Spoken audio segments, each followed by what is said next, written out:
First of all, we have to select our picture nails. So I'm selecting the quick selection tool and simply I'm selecting nails just like so.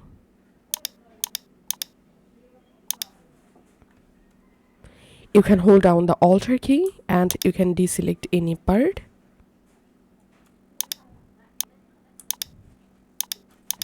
Once you selected your nails, now just click on this group icon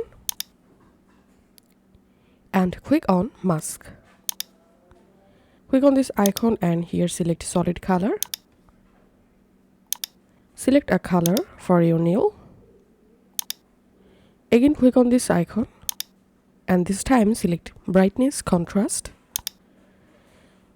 And now just drag this solid color layer and add this above the brightness and contrast layer.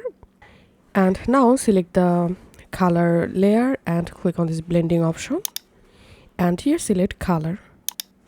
Now double click on this brightness icon and here adjust your color brightness just like so. Adjust contrast. And now to apply more colors to your nails, just double click on this color box and now you can go ahead and apply more colors just like so.